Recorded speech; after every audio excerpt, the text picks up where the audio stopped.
switch now to a topic where some people would say we do not have an improved situation, and others would say we do have.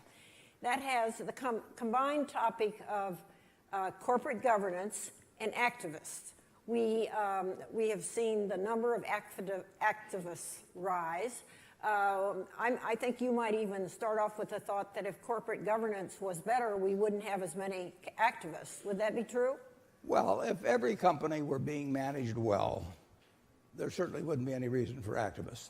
There might still be a few, but there wouldn't be any reason for it. But the truth is that at some companies, the managers kind of forget who they're really working for, and it becomes their own playpen. And at others, managements are sometimes incompetent. We're not saying often. And it's the job of a board when that occurs to do something about it, and sometimes they don't. So there's a reason why activism makes sense in certain cases.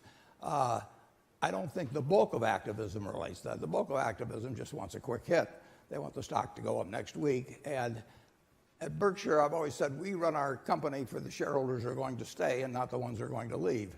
And the finest companies in America many times are selling at a discount for what they are worth that moment. When I bought the Washington Post company in 1973, bought stock in it, it was selling at 1/5 of what the properties were worth.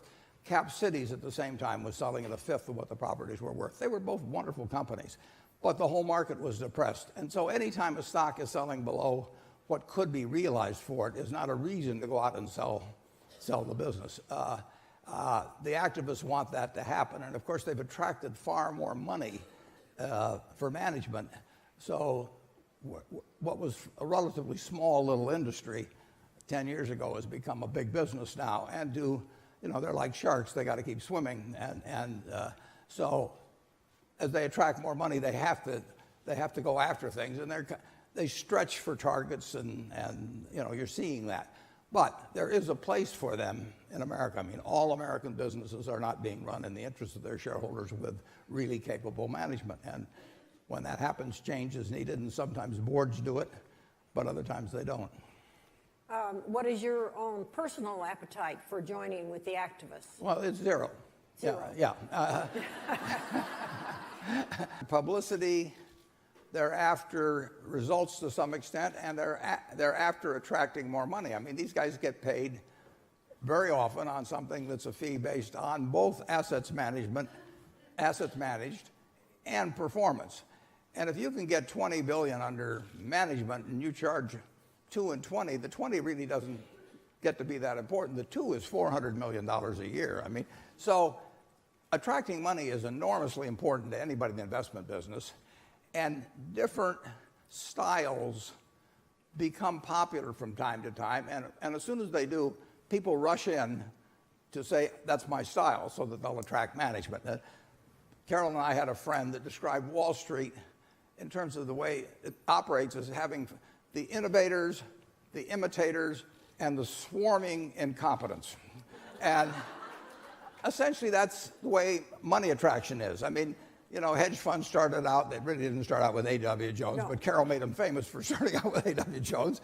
And once when people start assuming good results are attracted with a form as opposed to the ability of the person running it, but they think the form itself will create wonderful results, everybody's going to take that form. And in the last couple of years, a lot of forms have disappointed. And when hedge funds have disappointed, and so as forms disappoint, money runs around and investment people run around promoting some other form. And it becomes the flavor of the day because there's a lot of money out there and they're willing to pay a lot of very high fees for the promise of performance. And you don't really have to ever particularly deliver. I mean, just the promise will last long enough to get you rich and your children rich and your grandchildren rich. So it's nice if you perform on top of that. Right now, particularly in the last, I'd say 2 years, activism is a saleable form, and therefore it gets sold, and Wall Street sells it.